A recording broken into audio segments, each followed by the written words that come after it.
Graça e a paz do Senhor, irmãos.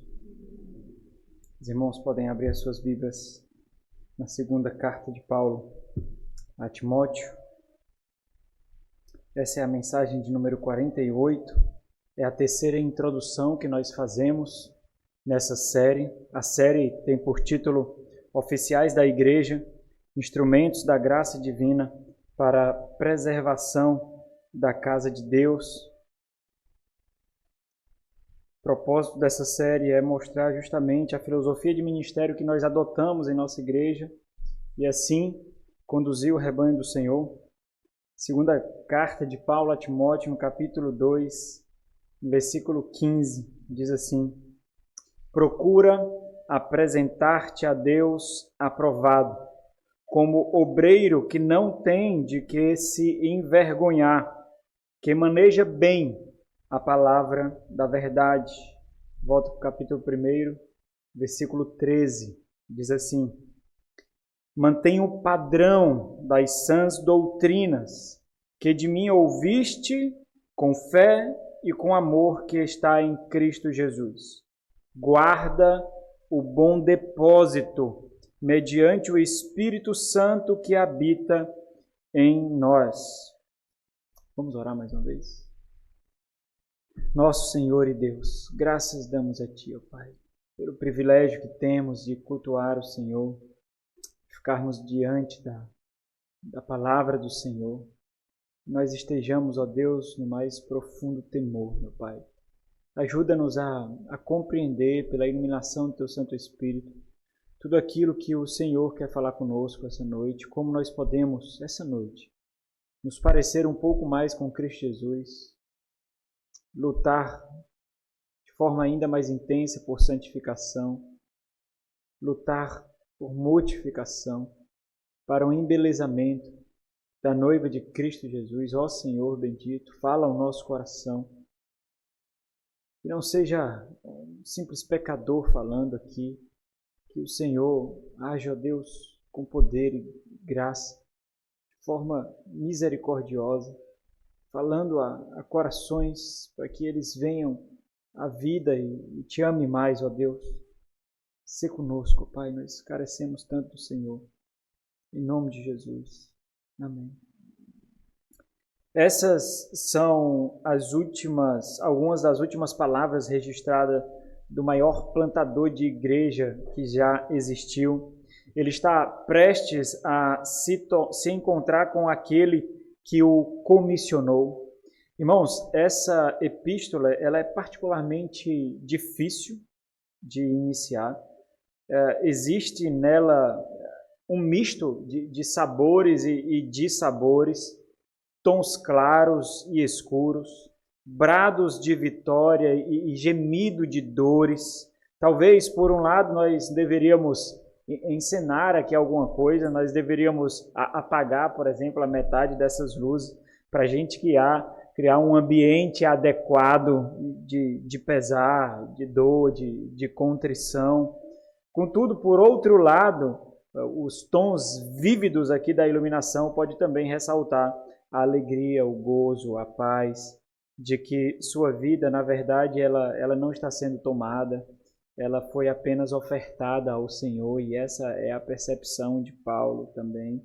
Essa é uma carta muito, muito difícil de se aproximar, e ainda mais difícil de expor, mais difícil de ensinar, o temor absurdo de perder algum detalhe da riqueza do que ela tem reservada para nós.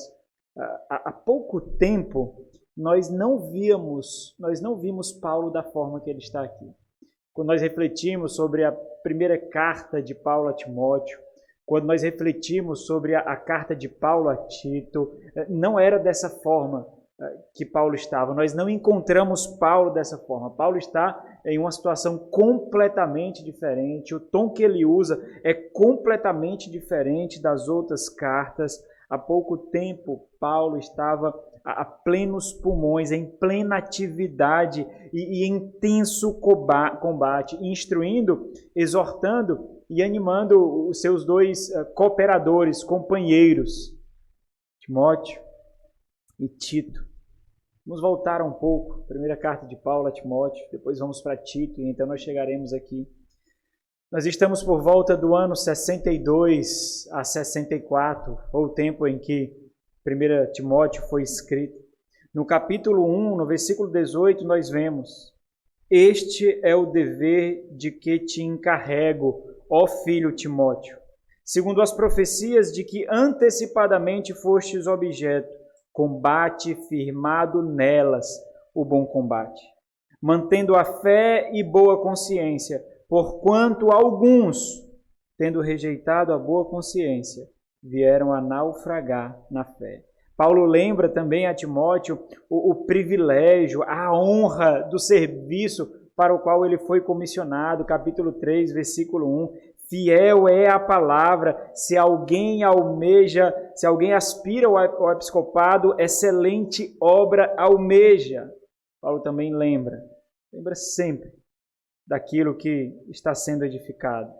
Não é um povo qualquer, não é uma instituição qualquer. Ele lembra pelo que ele mesmo luta, pelo que Timóteo luta, o que está sendo construído. Capítulo 3, versículo 14, Paulo quer assegurar isso: escrevo-te estas coisas, esperando ir ver-te em breve. Talvez Paulo tenha conseguido, talvez não, ir ver-te em breve, para que, se eu tardar, fique cientes de como se deve proceder na casa de Deus, que é a igreja do Deus vivo, coluna e baluarte da verdade. Evidentemente, grande é esse mistério, e ele mostra como a piedade é tecida em nós, como nós fomos feitos parecidos com Cristo, representante de Cristo, pelos méritos de outro, pela justiça de outro, pela glória de outro, pela vida de outro, e esse é o mistério da piedade. Nós somos santificados, justificados, remidos, lavados e levados ao próprio Senhor. Grande é este mistério da piedade. Aquele que foi manifestado na carne, foi justificado em espírito, contemplado por anjos, pregado entre os gentios, crido no mundo, recebido na glória. No capítulo 4, no versículo 6, ele diz: expondo estas coisas, Timóteo, expondo estas coisas aos irmãos, serás bom ministro de Cristo Jesus, alimentado com as palavras da fé e da boa doutrina que tem seguido. Mais adiante, no versículo 11, ele completa exortando diligentemente, ordena e ensina estas coisas. Paulo também o exorta quanto à convicção e ousadia que é requerido dele, que vai fazer com que ele, depois, ouvindo as palavras que Paulo falará, ele também poderá dizer que combateu, que estava reservado para ele. No capítulo 4, no versículo 12 de 1 Timóteo, ele diz: ninguém despreze a tua mocidade. Pelo contrário, torna-te padrão entre os fiéis na palavra, no procedimento, no amor, na fé e na pureza. Ensina, Timóteo. Na verdade, Paulo o repreende fortemente que, ao contrário de desprezá-lo, e também aqueles que ele levanta, na verdade, honra deveria ser tributada a ele e àqueles que se afadigam para alimentar o povo. Capítulo 5, versículo 17. Devem ser considerados merecedores de dobrados honorários os presbíteros que presidem bem, com especialidades que se afadigam na palavra e no ensino. Versículo 22. A ninguém imponhas precipitadamente as mãos. Não te tornes cúmplice de pecados de outrem. Conserva-te a ti mesmo puro. E Paulo, como aquele que conhece a luta, aquele que conhece o rigor, Paulo então sabe que precisa animar, precisa admoestar a Timóteo. Então, no capítulo 6, no versículo 11, ele diz: tu, porém, ó homem de Deus, foge destas coisas. Antes, segue a justiça, a piedade, a fé, o amor, a constância, a mansidão. Combate o bom combate da fé, toma posse da vida eterna, para a qual também foste chamado, e de que fizeste a boa confissão perante muitas testemunhas, exorto-te perante Deus, que preserva a vida de todas as coisas, e perante Cristo Jesus, que diante de Pôncio Pilatos fez a boa confissão, que guardes o mandato imaculado, irrepreensível, até a manifestação do nosso Senhor Jesus Cristo. E mais uma vez, Paulo lembra a necessidade de terminar bem, no versículo 20. E tu, ó Timóteo, guarda o que te foi confiado, evitando os falatórios inúteis e profanos e as contradições do saber, como falsamente lhe chamam, pois alguns, professando, se desviaram da fé. A graça seja convosco. Então, observe, irmãos, observe. Paulo está trabalhando aqui intensamente. Os seus projetos estão a pleno rigor. Paulo está cheio de planos, com projetos e planos para avançar com o reino, para avançar com a edificação de igrejas. Não parece que Paulo está diminuindo a intensidade, não parece que Paulo está estacionando, não parece que Paulo está parando. E ele também escreve a Tito. Ele também ajuda, instrui, exorta, anima, admoesta a Tito. Tito é deixado na ilha de Creta. Paulo, ele não pode dedicar tempo necessário ali para ordenar aquelas igrejas, as coisas que faltam para aquelas igrejas serem de fato igrejas. Ele tem mais campo para cobrir. A seara é grande demais, os trabalhadores são muito poucos. Paulo precisa continuar e Tito é colocado sob a responsabilidade. E Paulo então deixa algumas instruções ali. E aqui nós estamos no ano 64, ao ano 66, época em que foi escrito a carta de Tito. E de início, Paulo lembra quem ele é. Tito capítulo 1, versículo 4. A Tito, verdadeiro filho, segundo a fé comum, graça e paz da parte de Deus Pai e de Cristo Jesus, nosso Salvador.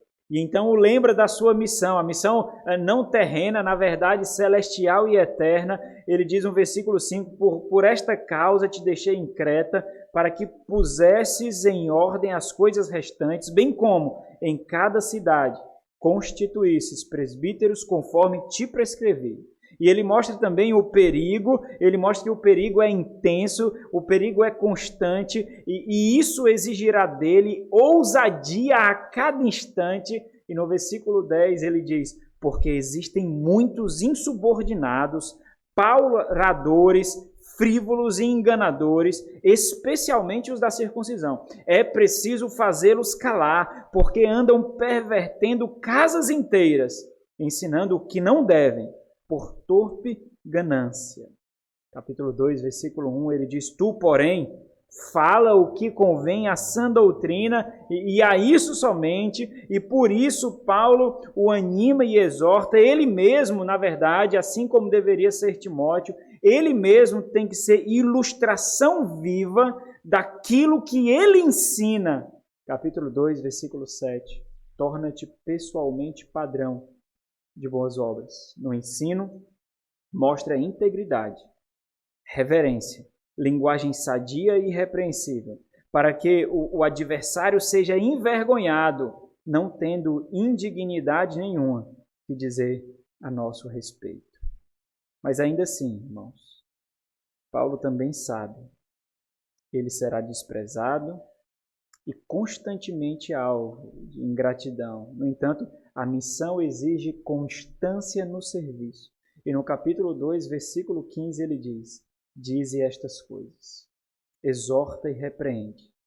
Também com toda a autoridade, ninguém te despreze. Capítulo 3, versículo 8, fiel é esta palavra, ele lembra. E quero que no tocante a estas coisas, faças afirmação confiadamente para que os que têm crido em Deus sejam solícitos nas práticas de boas obras. Estas coisas são excelentes e proveitosas aos homens.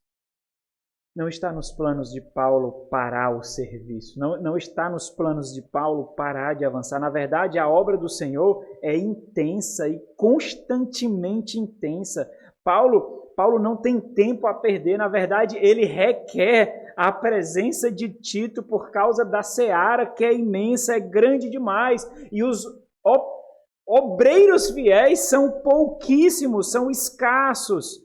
Por isso que no finalzinho da carta, no capítulo 3, no versículo 12, ele chama, ele quer a presença de Tito. Ele diz, quando te enviar Ártemas ou Tíquico, apressa-te a vir até Nicópolis ao meu encontro. Estou resolvido a passar um inverno ali. A obra do Senhor, irmãos, simplesmente continua intensamente. Paulo é compelido a não parar, sob naufrágios, açoites, apedrejamento e escárnio. Paulo é compelido a não parar. Ele é compelido a continuar, oferecendo a sua vida como oferta ao Senhor. E então, nós estamos no fluir intenso do Império Romano. O governador era um homem ímpio e perverso chamado Nero.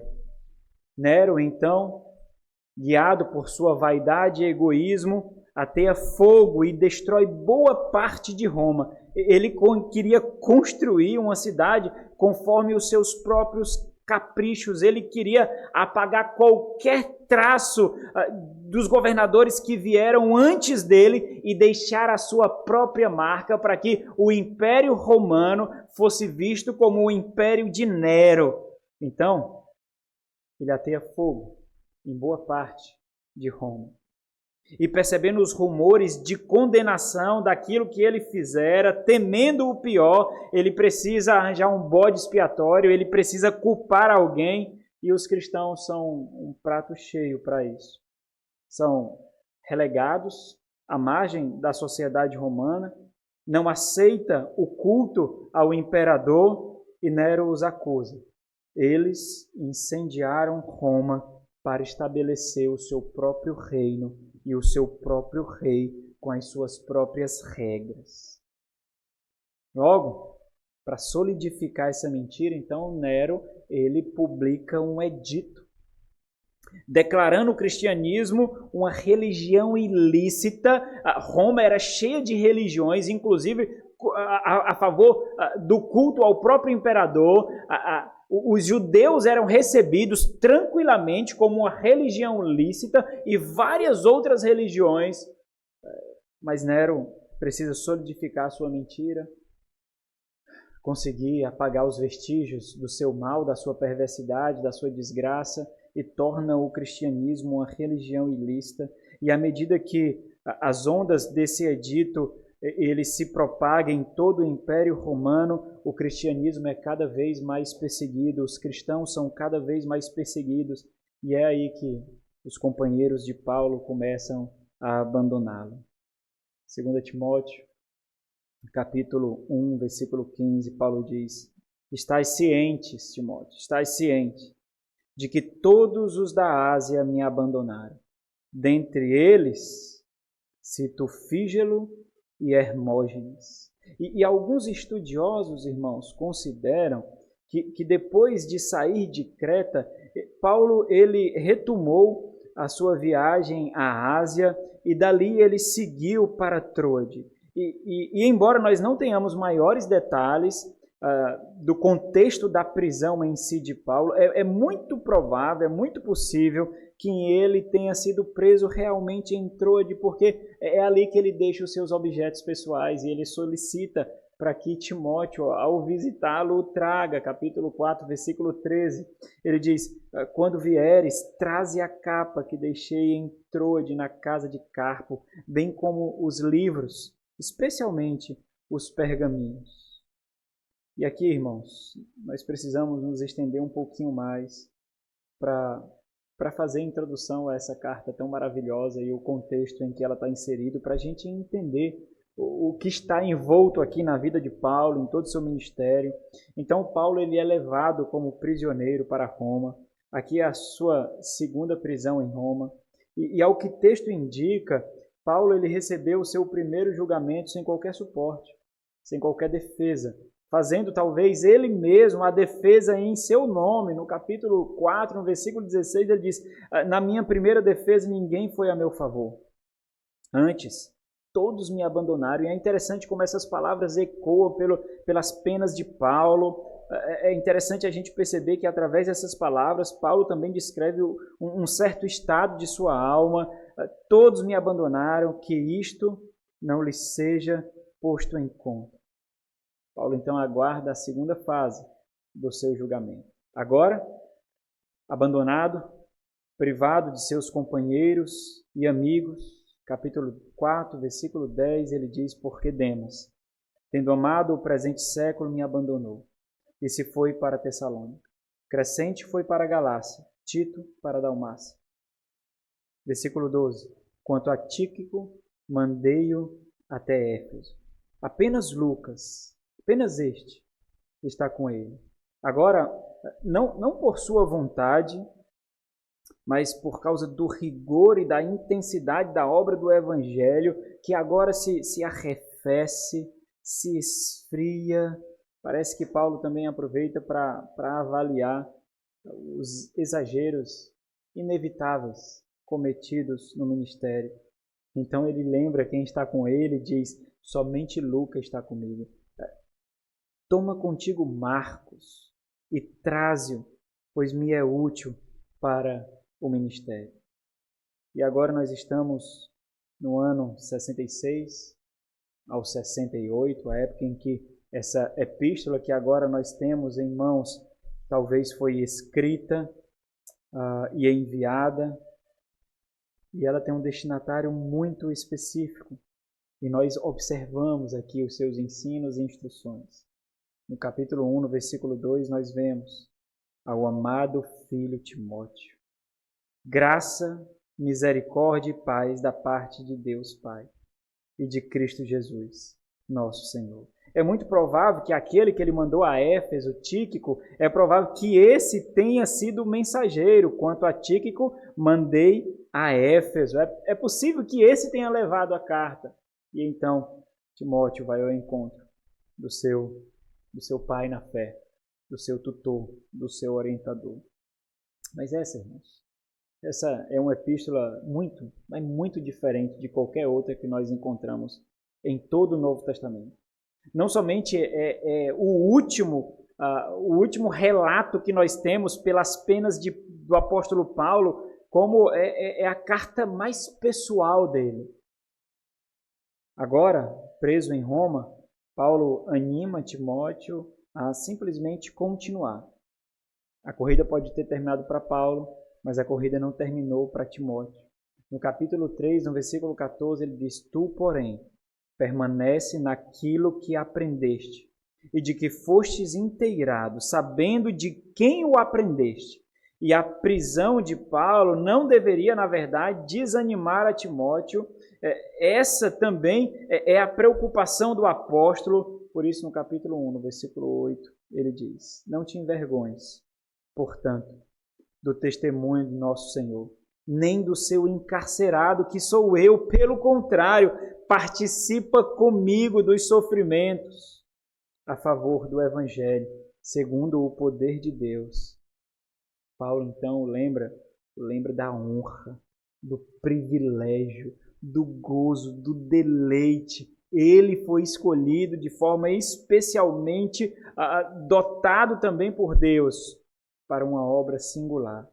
E, irmãos, a alusão mais antiga a Roma, depois da segunda carta de Paulo a Timóteo, nós encontramos numa literatura extra-bíblica, em a primeira carta de Clemente, no capítulo 5, no versículo 7. E ele faz o relato de Paulo. Ele diz assim, tendo ensinado a justiça a todo mundo, e chegado até os confins do ocidente, e tendo prestado seu testemunho perante os governantes, afastou-se do mundo e foi para o santo lugar, tendo sido considerado um exemplo notável de perseverança. E assim como foi para Tito, ao solicitar a sua presença, Parece que isso mesmo aconteceu, porque Paulo diz no capítulo 4, no versículo 10, ele diz: Tito foi para a Dalmácia. Parece que Tito foi sim ao seu encontro e foi alistado, comissionado para outro serviço, porque a seara precisa dos seus trabalhadores. Nós vemos alguns temas relacionados aqui à carta, nós vemos alguns propósitos, pelo menos 2 grandes propósitos nós observamos aqui. Tanto a presença requerida de Timóteo, quanto o encorajamento para que Timóteo continue e não deixe a obra do Evangelho parar só por causa do sangue de Paulo que é vertido. Agora Paulo ele solicita a presença do seu amado filho na fé, assim que ele se dirige, assim como ele dedica muito tempo para encorajar também o seu filho, fiel companheiro, a continuar a frutificar, para que o sangue do apóstolo Paulo não seja derramado em vão. E é interessante porque é essa a percepção que nós temos quando nós vemos o sangue vertido na cruz de Cristo e nascendo discípulos e nascendo mais e mais cristãos, para que a obra do Senhor simplesmente não pare. No capítulo 4, ele deixa isso muito claro. No versículo 2, ele diz: prega a palavra, insta. Não importa o momento, não importa as condições, simplesmente pregue. E Paulo proclama intensamente a riqueza, a necessidade da pregação do Evangelho. Não teatros, não pantomimas, não louvozões, mas a pregação do Evangelho. Prega a palavra, não prega a ti mesmo, não prega o que acha, mas prega a palavra em qualquer momento. Quer seja oportuno, quer não, corrige, repreende, exorta com toda a longanimidade e doutrina.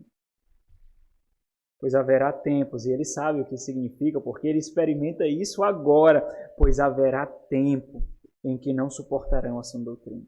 Se debaterão, pelo contrário, se debaterão, cercar-se-ão de mestres segundo suas próprias cobiças, como que sentindo coceira nos ouvidos, e se recusarão a dar ouvidos à verdade, entregando-se a fábulas. Tu, porém, sê sóbrio em todas as coisas. Suporta as aflições, faz o trabalho de um evangelista, cumpre cabalmente o teu ministério.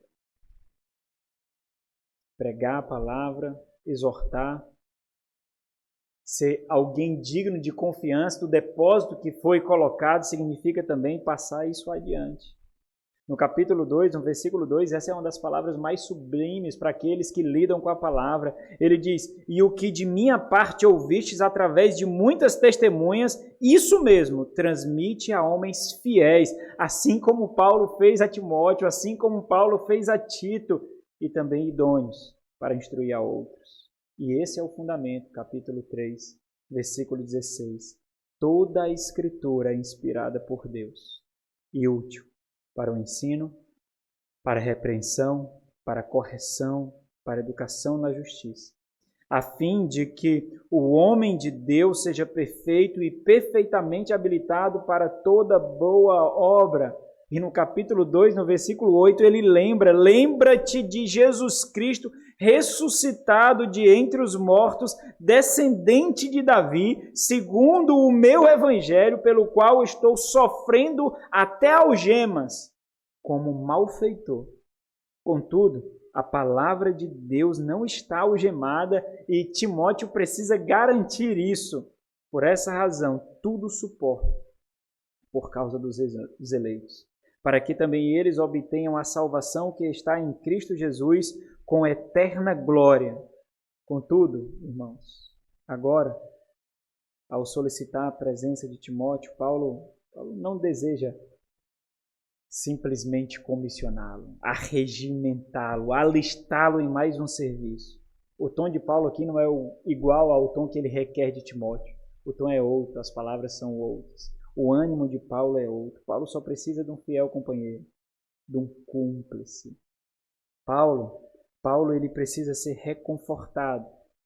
Ele precisa ser suportado e animado por companheiros que o lembrem que a eternidade o aguarda. No capítulo 1, no versículo 3, ele diz: dou graças. Olha como é que ele lembra de Timóteo. dou graças a Deus, a quem desde os meus antepassados sirvo com consciência pura, porque sem cessar me lembro de ti nas minhas orações, noite e dia, lembrando das tuas lágrimas. Estou ansioso para ver-te, para que eu transborde de alegria pela recordação que guardo de tua fé sem fingimento, a mesma que primeiramente habitou em tua avó Lóide e em tua mãe Eunice. Estou certo de que também em ti. E ali, ainda assim, dói recordar das marcas, do abandono, do sofrimento infligido por outros. Capítulo 4, versículo 14. Alexandre o latoeiro causou-me muitos males. O Senhor lhe dará a paga segundo as suas obras. Versículo 9. Procura vir ter comigo depressa, porque Demas, tendo amado o presente século, me abandonou e se foi para Tessalônica. Capítulo 2, versículo 3. Participa dos meus sofrimentos, como bom soldado de Cristo. As palavras de Paulo aqui, meus irmãos, a Timóteo, palavras de encorajamento, palavras de ânimo, serve para si mesmo como uma própria exortação, para que naqueles minutos finais, e a gente recorda como eram as orações dos salmistas, por exemplo, quando o salmista do Salmo 119 estava se debatendo no seu próprio sofrimento, com medo de blasfemar contra o Senhor, com medo de negar ao seu Senhor, clamando para que o Senhor o avivasse, com medo não de perder a vida simplesmente, mas com medo de não ser encontrado fiel, com medo de perder a fidelidade. E à medida que Paulo anima Timóteo, e sem murmurar, sem blasfemar, sem praguejar, mas glorificando a Deus pelo estado que ele se encontra, ele exorta a si mesmo, porque ele sabe que está perto. Mas ainda assim ele teme um vacilo e não ser encontrado fiel e colocar todo o seu sacrifício a perder. Capítulo 4, versículo 18. Ele diz, o Senhor me livrará também de toda obra maligna e me levará salvo para o seu reino celestial. A Ele, glória pelos séculos dos séculos. Amém. Paulo sabe, irmão, que está na antessala da morte. Ele sabe. Mas ele tem plena certeza de que sua vida, na verdade, não será tomada dele. Ela foi oferecida como oferta ao Senhor. Ele sabe o que o aguarda. Capítulo 4, no versículo 6, ele diz, quanto a mim, estou sendo já oferecido por libação, e o tempo da minha partida é chegado. Ele tem a plena convicção de como ele viveu quando foi arregimentado. Combati o bom combate, completei a carreira, guardei a fé. Já agora a coroa da justiça me está guardada, a qual o Senhor, o reto juiz, não aquele que o julgou, o reto juiz me dará naquele dia. E não somente a mim, mas também a todos quantos amam a sua vinda. E observe o que nós vemos aqui. Essa carta ela é diferente de qualquer outra carta que nós encontramos no Novo Testamento. Porque se nós nos desconectarmos por um instante do fato de que essa carta ela pertence ao cano bíblico, à totalidade das Sagradas Escrituras e faz parte de uma unidade de todas as Sagradas Escrituras, se nós nos desconectarmos um pouquinho, nós nos sentimos, na verdade, intrusos ao ler a correspondência de outro. Paulo não está falando conosco, não.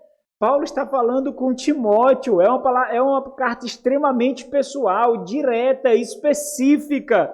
E se nós nos desconectarmos um pouquinho desse fato, parece que Paulo não está direcionando essa carta à igreja, aos crentes e para muitos. O que pode ser visto aqui, na verdade, é um homem cuja vida chegou ao fim.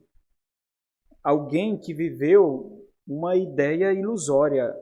Apenas mais um que foi ceifado pelo poderoso Império Romano. O que ele conquistou? Prisão.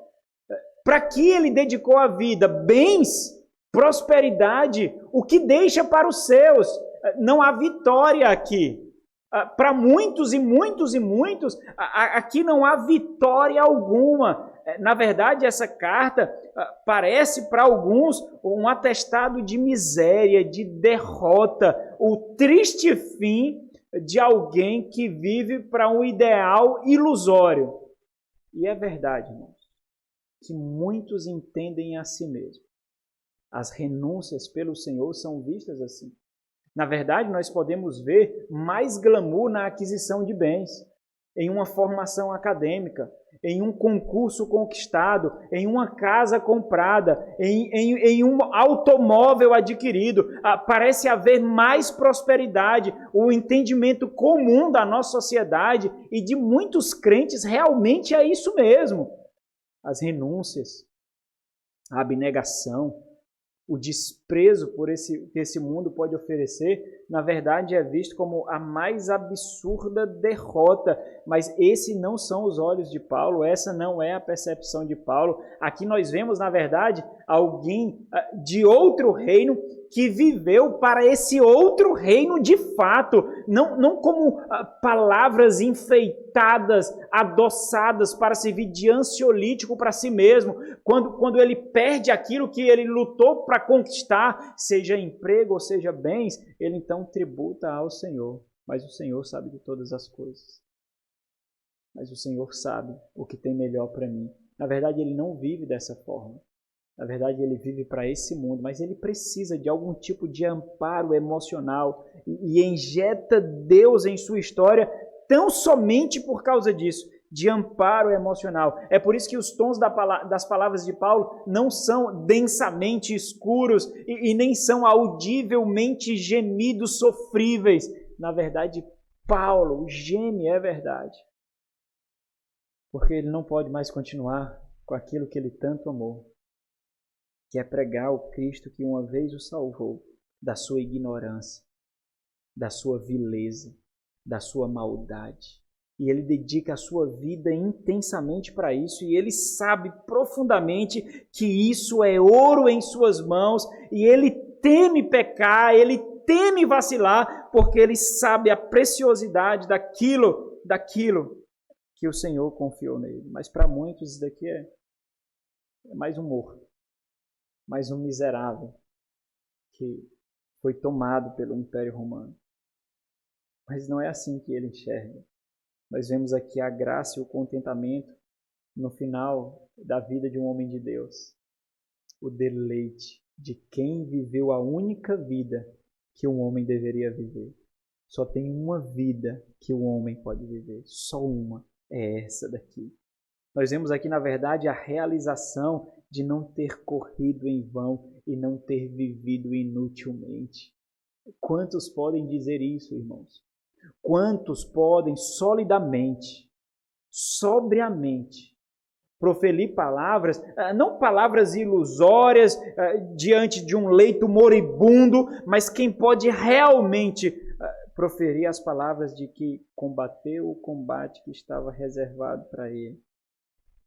Ter a plena convicção de que não viveu inutilmente. Ter a convicção de que a sua vida não foi tomada, na verdade ela é oferecida. O Nero pensa que tomou, os comandantes pensam que tomaram. Não, ela é oferecida. É verdade. Aqueles que serviram de sacerdotes para o próprio Senhor, levando a oferta para o próprio Senhor, foram os soldados romanos. Mas apenas mandado pelo Senhor de tudo, pelo Senhor da vida. Ali, os soldados não levavam o prisioneiro, não levavam o ignorante. Na verdade, aquela prisão foi feita como um altar de adoração ao Senhor, e a vida de Paulo é oferecida ali na mais profunda convicção de que o Senhor receberá com gozo e glória. E ele tem as marcas que mostram isso.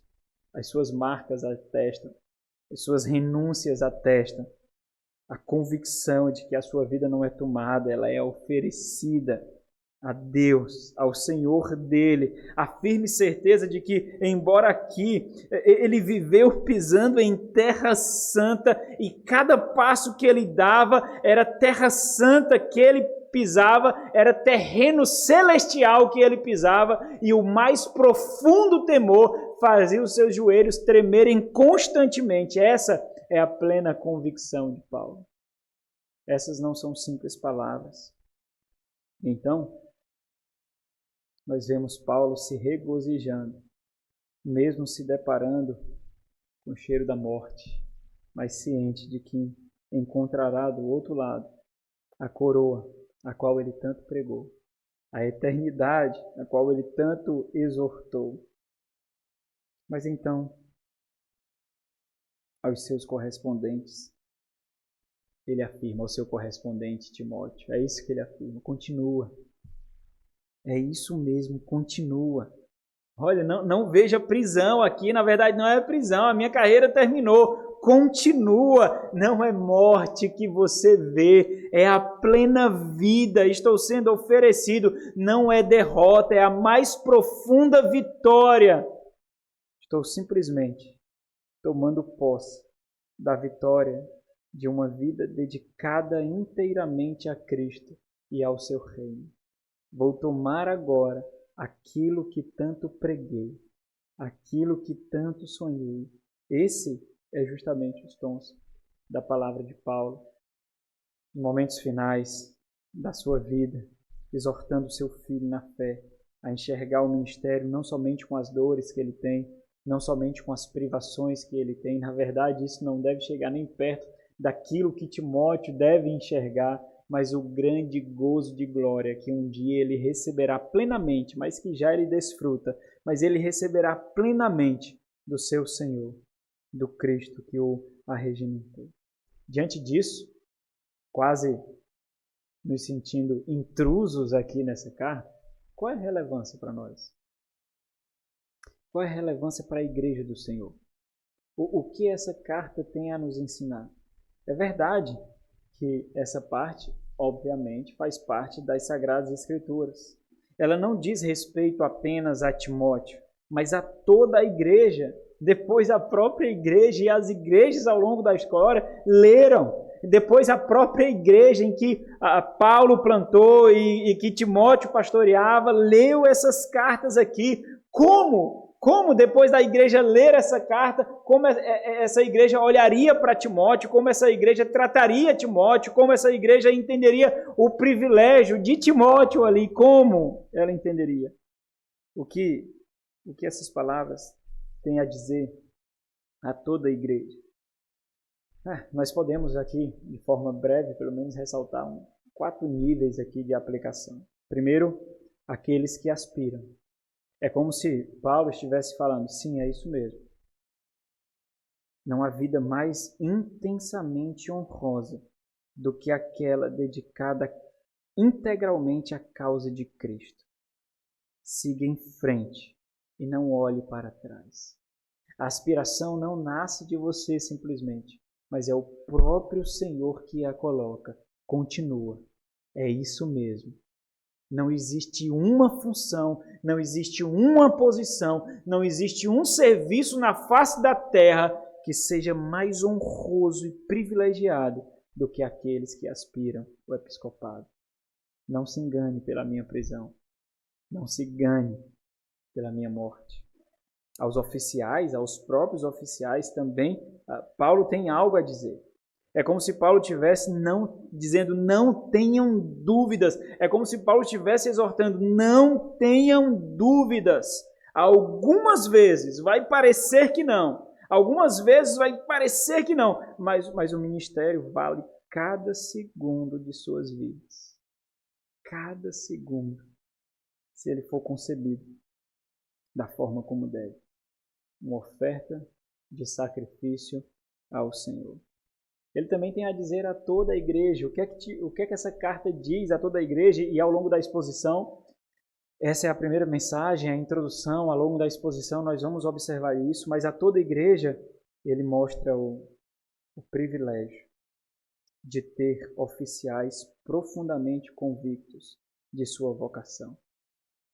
Oficiais que nos fazem experimentar as invisíveis mãos do Supremo Pastor, apesar dos nossos pecados, apesar da ingratidão, apesar dos açoites, do esquecimento, do abandono, experimentando fragmentos da incondicionalidade do cuidado do Supremo Pastor das nossas almas. Então, Paulo, através dessa carta, direcionado a Timóteo e vertendo os últimos fôlegos de vida que nós temos acesso, é como se Paulo estivesse exortando justamente a isso. Esses homens assim, são raros. Existem homens assim. Eles darão a vida deles por vocês. Mas também ele diz a cada crente. Ele diz a cada crente que não são apenas palavras, não é apenas um arcabouço teológico, não é apenas doutrina, aquilo que é ensinado, aquilo que é pregado, não é apenas uma teoria, não é fictício, não é uma fantasia. Então a exortação de Paulo para cada crente através dessa carta de que nós possamos olhar para homens assim e os imitar. Olhem para eles, os imite. Saiba o que é abnegação, saiba o que é renúncia, saiba o que é viver para outro mundo, ser súdito de outro reino. Eles, esses homens, são o precioso presente celestial que tornam visíveis a dramatização do Evangelho de Cristo Jesus. Olhem e os imitem. Se nós pudéssemos formar um tema, só um tema, de toda essa carta, o tema seria um testemunho e chamado ousados e vigorosos, a perseverança na obra do Evangelho de Cristo. É isso que nós vemos aqui.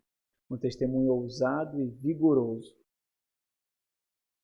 a perseverança na obra do Evangelho de Cristo.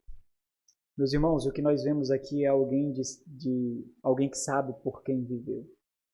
Alguém que sabe realmente, não somente o custo das suas renúncias, não somente o preço pago por suas renúncias, mas a plena satisfação, o profundo gozo de renunciar pela causa do reino. No domingo passado nós refletimos um pouquinho sobre homens assim. Homens com os quais Deus dota a igreja, para que a igreja possa reluzir profundamente o brilho da glória de Cristo Jesus. Para que igrejas possam caminhar mortificando os seus próprios pecados, se debatendo contra a perversidade da carne, para que seja reluzido Cristo Jesus somente a pleno vigor em suas vidas. Muitos Paulo teve que enxotar. O próprio Timóteo está tendo que fazer isso em Éfeso. Tito também precisou fazer isso em Creta. Paulo lutou com vários, ditos pastores, ditos mestres, ditos líderes, mas na verdade não era. Mas esses existem e são o presente de Deus. Aqueles que viveram toda uma vida e no final dela pode atestar que não viveram para si mesmo, mas viveram para o Senhor. Que o Senhor nos abençoe, meus irmãos, na exposição dessa epístola, que nós possamos colher o precioso presente que recebemos pela iluminação do Espírito Santo através das penas de Paulo. Vamos orar. Nosso Senhor e Deus, graças damos a Ti, ó Pai, pelo privilégio da revelação do Senhor. Graças damos a Ti, ó Deus, por experimentar os benefícios dos dons de homens assim em nossa igreja. Nós Te agradecemos, ó Deus, porque o Senhor não nos deixou relegados às vaidades dos nossos corações. Obrigado, Senhor Deus, porque não somos esses. E eu rogo que essa oração seja verdadeira em cada coração. que escutam a sã doutrina e sentem coceira nos ouvidos, comichão nos ouvidos, se debatem, buscando as vaidades do seu próprio pensamento, ó Deus. Te louvamos, ó Pai, por Paulo, te louvamos por Timóteo, tantos os homens ao longo da história que o Senhor tem firmado para a preservação da pregação do Evangelho, na edificação da Igreja do Senhor. E é por isso que nós estamos aqui hoje, ó Deus. Em nome de Jesus te agradecemos.